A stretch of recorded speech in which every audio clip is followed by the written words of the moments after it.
Welcome to the She Wins podcast. I'm your host, Heather Sumlin, and today I have Kelsey Paul, formerly known as Kelsey Griswold, which is how I knew her. And she was Miss Oklahoma back in 2013, which is how we met.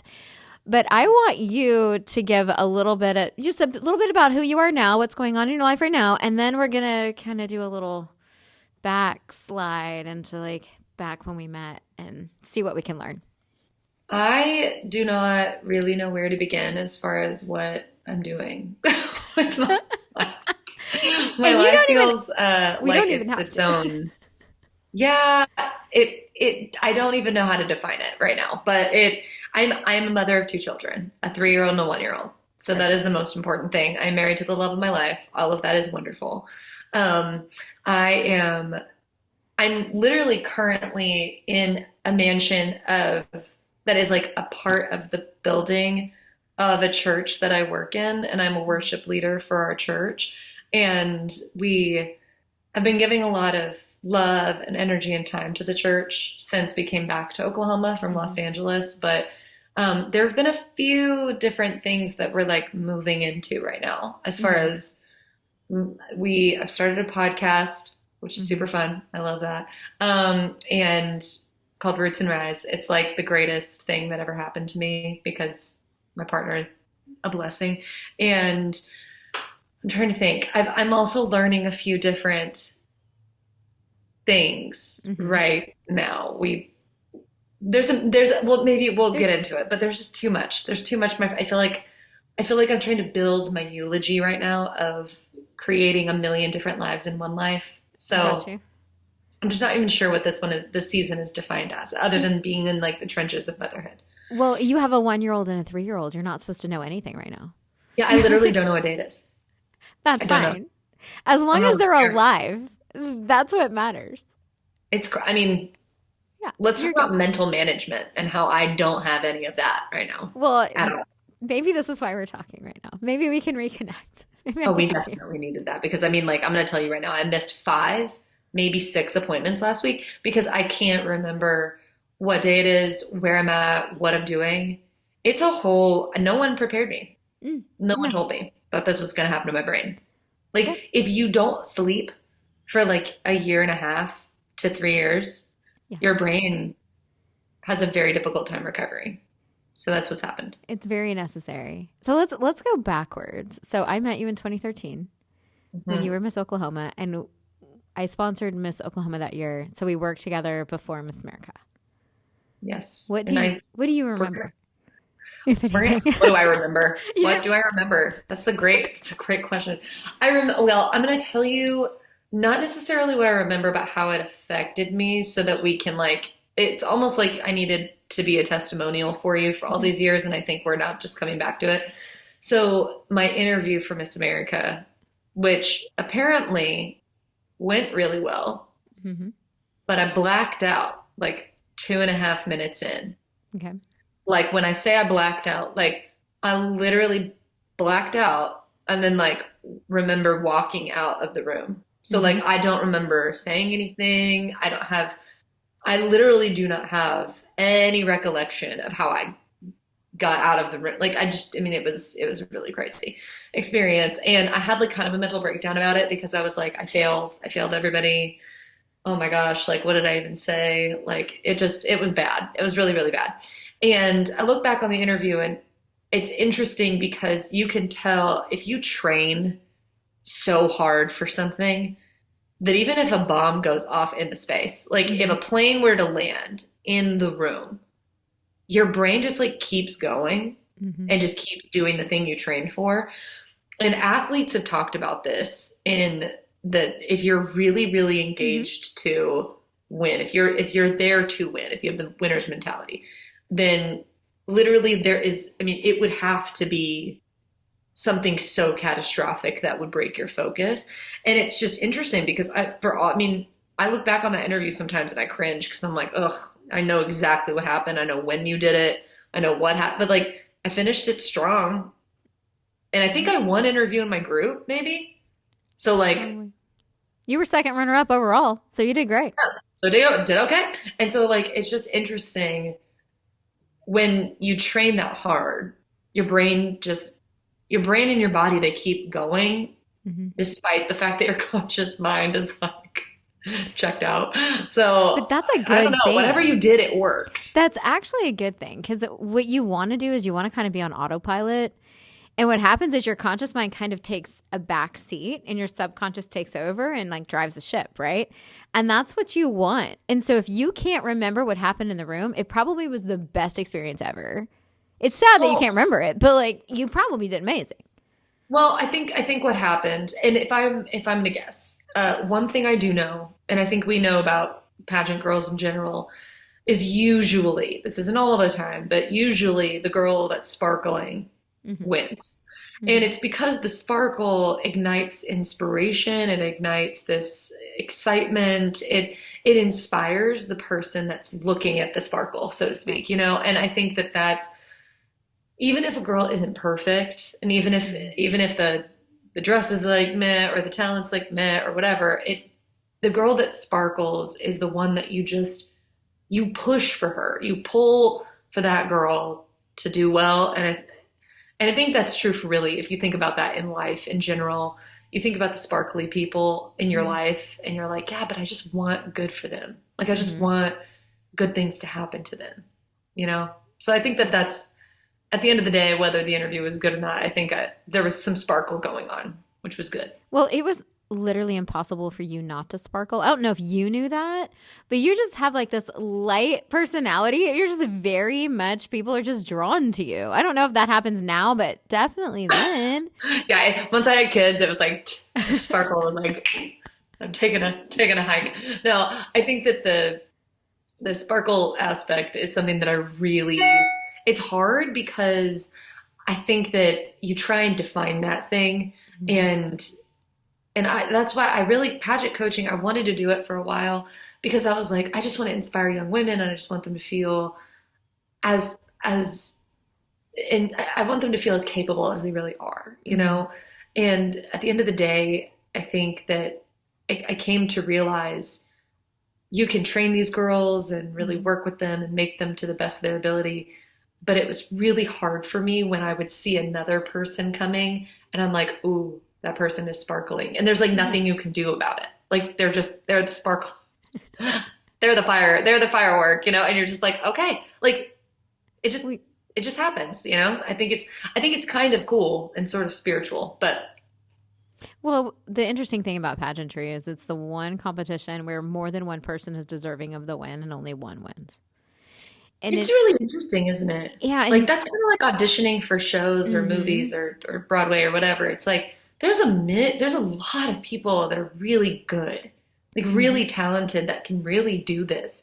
And I think it's like sometimes the stars just have to align. I think that's Mm-hmm. why I really like pageants too, because it is sort of a stars aligning moment Yeah. where that people are like, why are pageants relevant? It's like because it's very rare and seldom that you see a team play sports Mm-hmm. and you can see how that team won the game. Like Right. it's clear where things need to be worked out and things need to be, trial and error. You can Mm-hmm. kind of see how a team is succeeding and failing. But Mm-hmm. when it comes to pageantry, it's like there can be five women where you're like, literally, there's no way that you Mm-hmm. can pick because they're all a 10 out of 10. So that's where it's almost like somebody has a destiny. That's a Mm-hmm. conversation about destiny and Right. fate that I always like to, toy with. So Well, I think whoever, I look at it this way.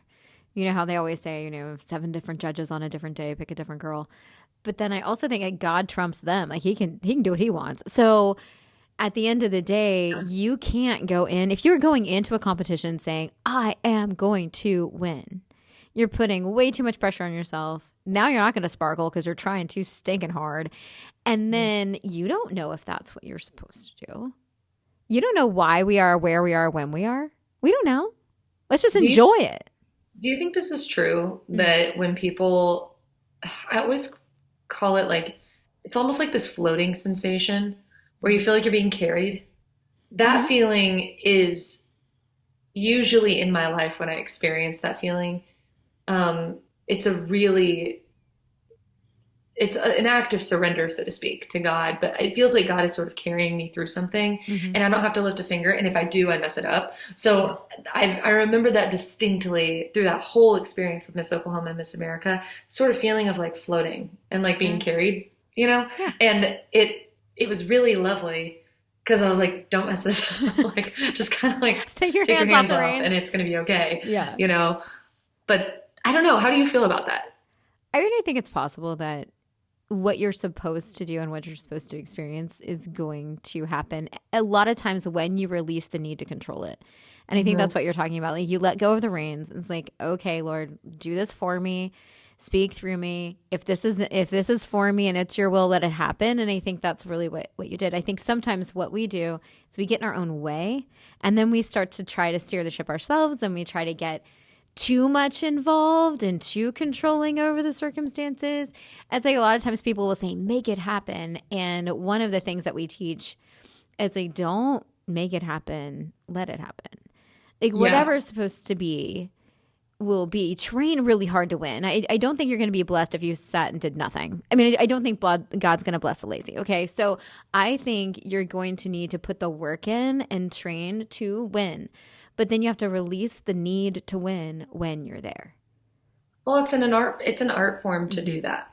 Like that is a very challenging thing. And what a high ask, really, to ask young women to give their entire soul, body, strength, mind, spirit to something and then to let it go. It's like you have to train to know how to let it go too. You can't just that's something, again, something that my heart has really become more empathetic and sensitive and more tender to are women in their 20s, because I think we expect women in their 20s to know things.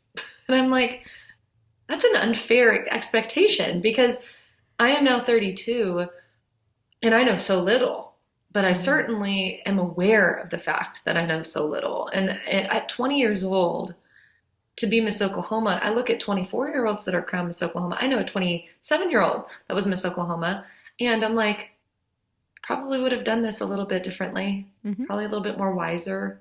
You know, at 20, I didn't know anything. And I think that that's where my heart just gets really tender to competitors of any kind, whether they're in pageants or not.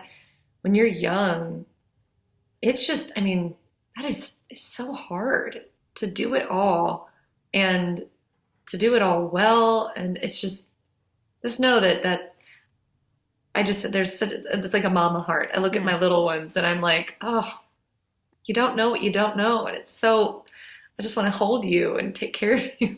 But I think that's part of the beauty. That's probably why I'm not in sports, because I'm too tender. But I think that's part of the beauty of pageantry too, is that whenever it is, if you're blessed to win, whenever that is, you're not winning because you're 100% equipped and ready. I don't think they crown the one who. You'll say you are, right? You'll say, I've overturned every stone and I am ready for this. But it's on the job training. It's not. I mean, yes, you can do a lot of things that will prepare you for the job. I absolutely think you need to do that, all of the things. But at the end of the day, you crown a 20-year-old to be Miss Oklahoma. They're not ready to be Miss Oklahoma, but they're willing to do everything they can to be flexible, adaptable, and grow throughout that year. So having said that, what was the difference between Kelsey crowned Miss Oklahoma and Kelsey crowning the next Miss Oklahoma? What changed in you throughout that year, if you can even remember a decade ago? You know, I hope I can really quantify this well, because I feel like I do remember those feelings pretty aggressively, actually. So going into Miss Oklahoma, and not really knowing what was going to happen, but feeling this sort of faith that it was going to be okay. And I just knew that everything was going to be all right. I knew that winning or not winning really wasn't a defining factor for me, because I had plans. If I didn't win, I had plans, but I was going to give it everything I had, knowing that I I had this sort of dream that needed to take place. And whether Miss Oklahoma was a part of that or not, I had other things. And so when I became Miss Oklahoma, I didn't realize that I was inheriting a family, and I didn't realize that I was inheriting a sisterhood. And it's not really that when I was giving up my crown, I realized this. It was years after I would keep coming back to Miss Oklahoma, and you think that you stop coming back eventually. You think you just kind of get out over it. And the people I do life with daily that are in my like favorites on my contacts list, on my texting and whatever, are the women I crowned or that crowned me. So like those women are the ones that I'm doing life with and raising my babies with. And I just had no concept that I was like being adopted into this family, and that these were the people that were going to stand by me on my wedding day, during the birth of my children, during the hardest moments of my life. I was not prepared for that. And I think I think I knew that I wanted to be Miss Oklahoma forever, but what they don't tell you in the best way is that you kind of will be, you know? Mm-hmm. If you do the right things by the organization and by your sisterhood, you will be. So those I think is that I didn't have the family beforehand. I didn't know what I didn't know. Yeah. And then giving up the crown to Alex was the greatest moment of my life, because she's my very best friend in this world. And getting to crown her was like, I got a sister, you know? I'm going to get to talk to her soon too. I'm so excited. Oh, yay. Yeah. Well, just know that she's the love of my life. Okay. And we were together a few days ago with our kids. I'm actually staying here tonight. And she's one of those people, I could talk about her forever, and I could cry probably, because she's like a life-changing friend. She's one of those people that, like, if you're friends with her, you're better because you know her, you know? Isn't that what we should all strive to be? Yeah. Not that we can all make it, but she's as perfect as she appears. And I hate to say that, because she gets so mad at me if she knew I said that, but it's true. Well, you just said it out loud for all the world to hear. I want to know, if you could define winning, how would you define it? I think that winning is really that, this is so weird. I hope that this makes sense. So I can quantify winning by, like, when I go to bed at night and that feeling that you get when you're really at peace. Mm-hmm. And there's something about you that feels really like, almost like you ran that race and you finished the race. I don't really quantify winning by like a medal. Right. I feel like it's like you finished the race. And I actually feel more of a sensation of winning now in my life than I did when I did pageants, because on a weekend day with my two girls, like, my husband works out of town a lot. And so, like, when it's just the two of us, when it's like the three of us, and I completed that day and I didn't yell, I didn't raise my voice, I kept it good in the house. Like, the girls were entertained. I played with them. And if I get home and, like, I put them down, I get them bathed, I put them down, I've cleaned the house up a little bit, the laundry's done, the dishes are done. When I tell you that, I do not feel more of a sense of winning than I do in that moment. Like, it is like I literally can sleep with this utmost peace that I did it, you know? And it's funny because I felt this sensation when I was called second runner-up. Before I was called second runner-up at Miss America, I was like, I felt that I had done it. Mm-hmm. Like, I just did it. I was like, I think I did it. Like, I like, as soon as it was like right before I was called second runner-up, right after I was called second runner-up, I had this sensation like, you did it, girl. Like, I'm so proud of you. Like, I wasn't disappointed. I wasn't sad. I was proud, you know, because I finished that race. And so that's how I would quantify it. It's just this feeling, the sensation, the proof that you finished the race. So what happened in LA? You went for how long? Gosh, like 7 to 8 years, I think. So I was in New York for a while too. So I was in New York City. I actually measured my closet that I have in our house right now. My closet is the exact same size as my bedroom in New York City. Oh my gosh. So LA was one of those, it was beautiful. It was horrifying. It's kind of both things.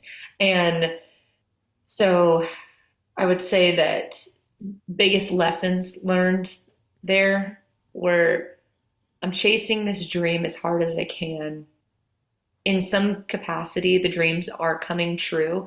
And as they're coming true, like as you're booking these roles and you're on set and you're on set with famous people and your shows gets like nominated for an Emmy and you have like these moments where like, and then roles you worked so hard on and they get cut. And like you have these moments of huge success and it just never, I don't know how to explain this other than it was never like the feeling I thought it was going to feel like. Not and fulfilling. There were certainly moments where I felt like I was winning, sure.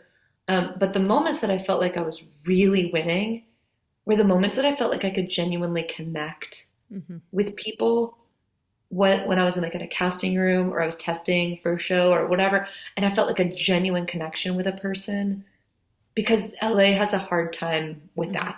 I would say from my experience was the genuine connection piece was like people want to, they just don't know how because the energy is in that city is a very, for me, I will speak for myself. The energy in LA is a very like untrusting energy. You can't trust people. New York is different. New York has a little bit more of a trust system because you kind of have to because you're on top of one another. But like LA has this thing where it's almost everything is transactional. And so if I felt like a real connection with somebody, and I found that in my acting classes with some of the most incredible actors, and I got to have class with like Ali Equivallo, who plays Moana, and like Kyle Allen, who's now in Life List on Netflix, and my best friend Adamir Jonian, who was in the Gotta Kick or Shake It Up on Disney, and like he's now on a bunch of different shows, and like all of these like incredible actors who care about their craft and are working so hard. Like the veil is down and they don't need to pretend to be somebody other than like the person that they really are, passionate about their craft. Greatest experience ever was being in those classes with them. But I would say that the things that were hard were just you just couldn't measure up to the ideal. And if I could go back and talk to my 20-something-year-old self, I would be like, if something feels wrong, it is. Yeah. Like if something is wrong, your intuition's not wrong. If that relationship feels icky, if you walk away from that feeling less than you are, it's not for you. Yeah. And then I know that that's hard to, certainly not every relationship you're going to be in feels good, but like if you're going to be in an intimate relationship with somebody who is like on your team and like fighting for you, if that relationship feels icky, you need to get out. If you're in a casting office and that casting office feels icky, just know that project's not for you. Right. And that's okay, and count it as a win. Like those moments are, I think if you have the tenacity to keep going, you also do, I mean, you can certainly have a husband and children if you would like to. But I would say, especially for like from the year 20 to 29, if you want to do this, you cannot have any other distractions. It needs to be like the whole thing. Like, and it needs to be the whole thing in your heart, not like a forced thing. Your heart has to yearn for it. Does it make sense? I hope I'm like not talking in circles, but I wanted a family more than I wanted that. Right. And I didn't realize it until the things that I was yearning for was like vacation with my husband or children, or like I'd pass by like, or I'd be nannying for a family and that baby's room would like make my heart hurt. And I was like, oh, you want this. And then when I started chasing my joy, I found myself back in Oklahoma. And when I say I have never been happier, like I did not know happiness could be this good. Like I did not know it. And I could not want more if I tried. I do not ask God for much except to protect my kids. And like, I've just never been happier. So chasing your joy is what I learned. I feel like what you're saying is that chasing your joy is more important than chasing your dream. Yeah, I think if your dream doesn't make you feel this ecstatic, passionate passionate Yes. joy, then I just don't know if that's the thing It's that you're like supposed to be chasing. that's like your earthly desire for something you think other people would like for you to do, or you want the recognition or whatever it might be, or the accolades. And in reality, it's never going to fill your soul. It's never going to fill the void in your heart, because that is not what you're called to do. Yes, like the calling of God in your life is something that does not require you to essentially be in pain all the time. Mm-hmm. It does not require pain all the time. It should, like, I was thinking about this because I'm working out at like 5 a.m. pretty much every other day with my best friends in a garage. It's amazing. It is hard getting up that early. It is painful sometimes. The amount of times that I laugh, cackle out loud, and like have the best time while I'm there, it's 99% of the experience. That 1% is getting up, it's painful, it stinks, but 99% of it is just a dream. I love it. Right. If I were to quantify like the time in LA and just how I was doing that, I would say that so much of my percentage was going to like this painful, anxious, panicked feeling of like, why is this not happening? Why am I not getting it? What is wrong with me? What do I need to do to fix myself? And I was asking all the wrong questions, and I was doing, there's so much. I feel so sad for my 20-something-year-old self, because I just want to go back and hug her so tight and let her know that joy is like right around the corner. If she just keeps chasing that joy, she's going to find it. So, But I think it takes a level of maturity to recognize that what you chase isn't necessarily what you need to have. mm-hmm. And sometimes you can't catch it because it's running faster than you for a reason. Yeah. And Yeah. so I think it's just really eye-opening for you to be able to say, oh, I'm in this nursery of this person's home, and all of a sudden I'm aching for a child. Like, that's really what I want in my life. And one thing that my dad talks about when he talks about like goal setting and that kind of thing is he'll make the statement like, it's you stick to it until the end, right? Or you trade up. Yeah. And so for you, it wasn't quitting on a dream or a desire. It was trading that dream and desire for your purpose. You're essentially trading up, and that's okay. And I think people need to realize that. Some people will ask, well, when do I know that it's time to hang up my heels and not compete anymore? Like, is there something more important to you that you need to go for? Then it's not quitting. I think also competing is similar, especially like competing in pageants is one of those things where if it makes you feel true joy, and this is where I think people are afraid to answer this question for themselves, because they're like, what if it doesn't? And then what happens? Who am I if I'm not doing this? You know, like, who am I if I'm not doing this? And the answer is, isn't that exciting? Like, isn't that so exciting that you're not sure and that you get to find out? Like, if you know You get to choose. that doing pageants isn't bringing you joy anymore, then isn't it exciting that you get to find out what does?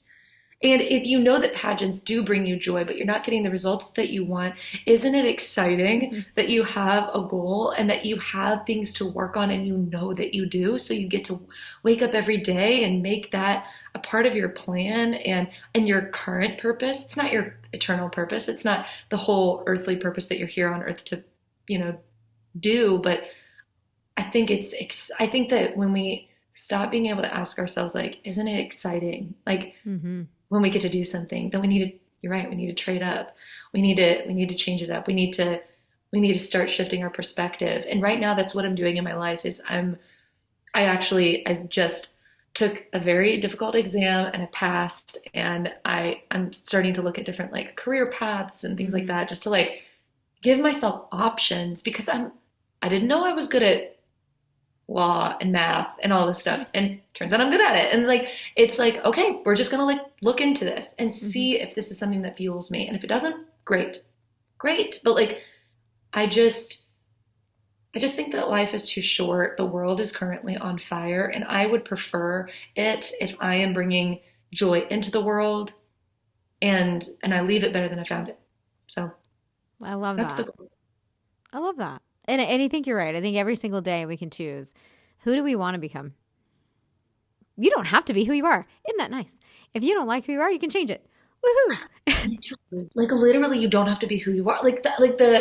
I was thinking about this morning where, in like full transparency on my podcast, we talk about like we're a vulnerable approach to women's faith. That's the podcast. We talk about how like I've been on a medication journey since I was postpartum with my second child because depression is an angry little bug that like will come and get you.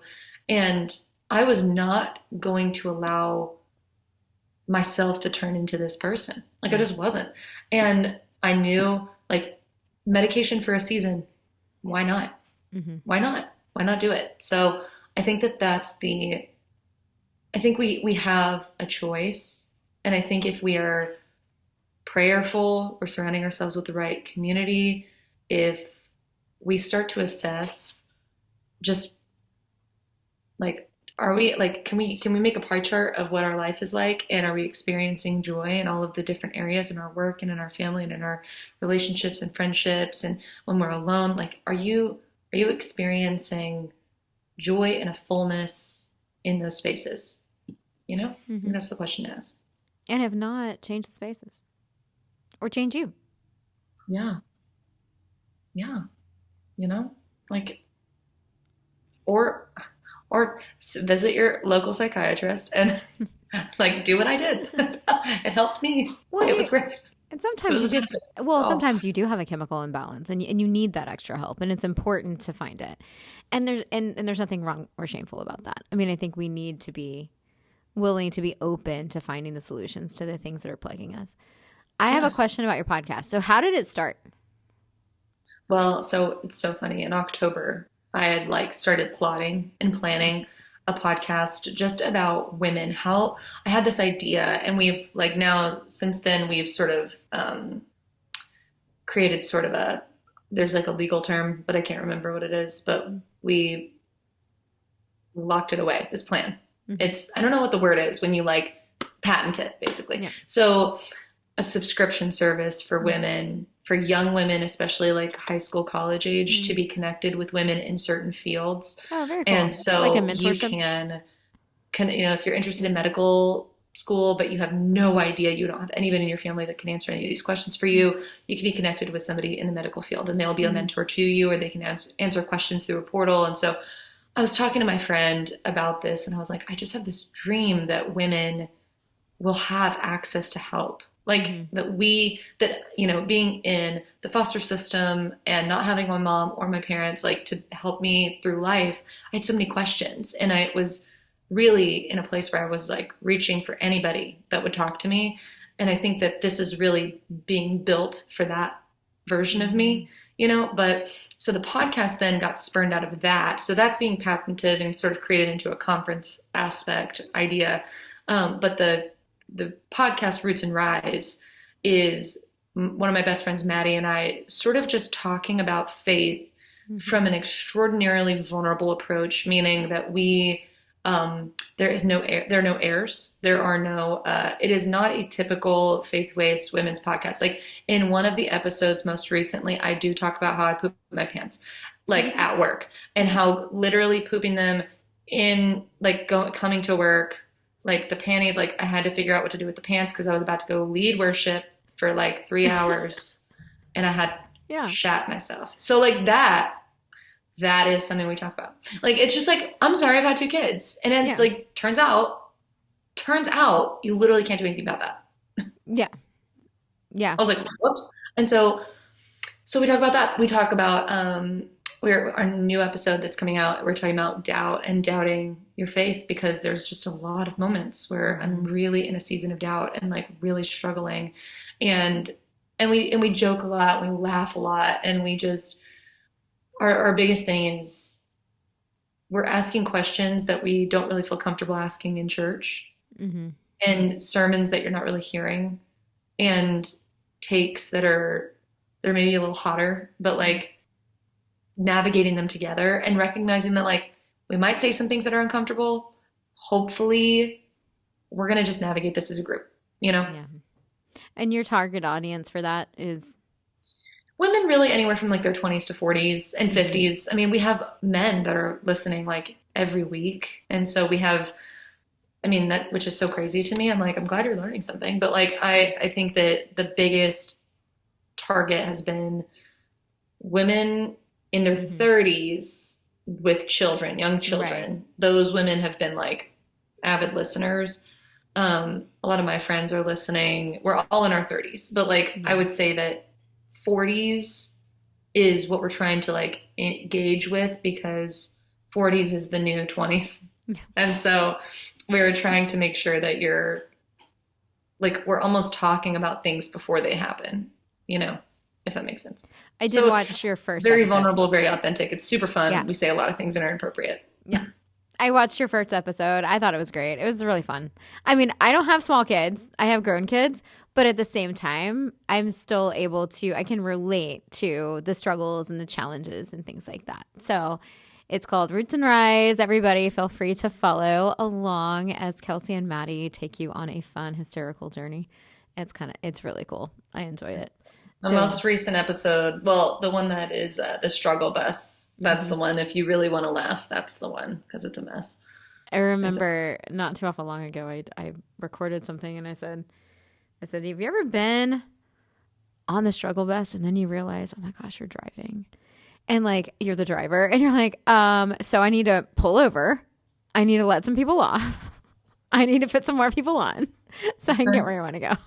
Well, my friend who's a therapist, she was like, after every single day, I have to like drop off clients at stoplights and stuff because I can't carry all that baggage with me. And I was like, oh, I love that. Yeah. I love that reference. Because you literally, you're driving the bus. You can choose whether or not you're going to struggle a little bit. Some of it you're going to struggle anyways. But a lot of times your struggle depends upon who is riding with you. Well, like one of the things that I'm just like life is just not, it's not an easy road for anyone. And I'm really proud of people for just keep getting up every day and just keep doing it. Like I'm so proud of people. I just love that. Like everybody got up this morning and like, and you know what? Those who didn't, who are still in bed, just know I wish I was you. I'm jealous. I'm not mad at those people. I'm proud of them too. Like I think it's like, I'm starting to get the picture of the world is just, it's just hard. So I'm giving people a lot more grace than I used to. That's the one thing about having kids where I'm like, oh my gosh, I had no idea. I had no idea. Yeah. Well, I love it. I've enjoyed getting to catch up with you, Kelsey. This is so much fun. So we're going to continue talking, but now we're going to talk to my Patreon members. So if you're not a Patreon member, join She Wins, Solutions for Pageantry Patreon. I'm going to learn a little bit more about what Kelsey has to say about her pageant journey, if she remembers, or just advice in general for women who are tackling wanting to be Miss Oklahoma, Miss anything. Yeah. So thank you so much for your time, Kelsey. Thank you.